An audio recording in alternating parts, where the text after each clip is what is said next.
Hello everyone, কেমন আছেন? আশা করি সবাই ভালো আছেন। অনেকেই আমাকে কমেন্ট করেছেন এই পুডিংয়ের ভিডিও দেওয়ার জন্য। তো আজকে চলে আসলাম পুডিংয়ের ভিডিও দেওয়ার জন্য। পারফেক্টভাবে কীভাবে আপনারা পুডিং ঘরে বানাতে পারবেন। তো প্রথমে আমি নিয়ে নিয়েছি 4টা ডিম। আজকে যেহেতু একটু বড় সাইজের বানাবো, তাই আমি এখানে ডিমটা একটু বেশি দিয়েছি। অন্য সময় কিন্তু 2টা ডিম ইউজ করি। তো আজকে যেহেতু মানুষ বেশি আছে বাসায়, তো আমি চিন্তা করলাম যে একটু বড় করে বানাই। তাই আমি এখানে 4টা ডিম অ্যাড করেছি। আর এটা আমি এখন একটু ভালো করে বিটার দিয়ে ফাটিয়ে নিব।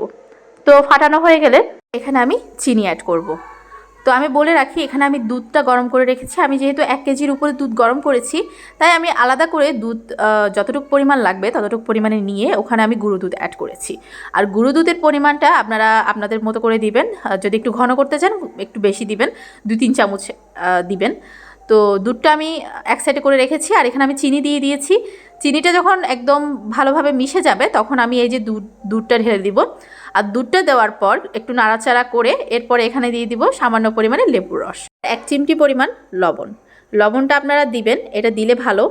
তো এবার আমি এটাকে আবারও ভালো করে ফাটিয়ে নেব। আর এখানে আমি একটা এলাচি দিয়ে দিয়েছিলাম, যেটা স্কিপ হয়ে গেছে। তো এলাচিটা দিবেন যাতে একটা খুব সুন্দর স্মেল আসে।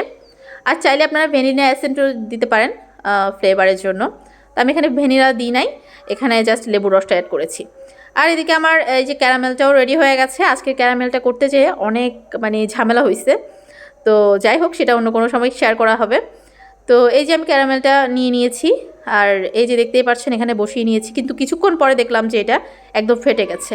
তো ভয়ে ছিলাম যে এটা আসলে কীরকম হয়, এটা যখন ঢালা হবে তো পরে কীরকম হয় জানি না, বাট এটা কেন জানি ফেটে গেছে। আচ্ছা যাই হোক, এই পর্যায়ে আমি যেই ব্যাটারটা করে রেখেছি এটাই আমি দিয়ে দিচ্ছি।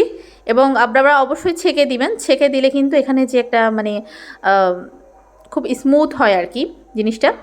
তো যাই হোক, এবার আমি নিয়ে নিয়েছি। এবার আমি চুলাতে বসিয়ে দিব। আমি এখানে একটা টিফিন কারিয়ার মতো ব্যবহার করেছি। আপনারা চাইলে যে কোনো কিছুতেই বসাতে পারেন যাতে পানি কোনোভাবে না ঢুকে। একটা ডেকচিতে আমি এটাকে স্ট্যান্ড দিয়ে বসিয়ে অনেকক্ষণ ধরে ফুটিয়ে নিয়েছি, প্রায় 2 ঘন্টার মতো। এরপরে এটাকে সারা রাতের জন্য রেখে দিয়েছি। সকালে আমি এটাকে ফ্রিজে রেখে 1 ঘন্টা পর্যন্ত ফ্রিজে রেখে সেট করেছি, এবং এরপর ফাইনালি দেখেন কত সুন্দরভাবে এটা কুক হয়ে গেছে।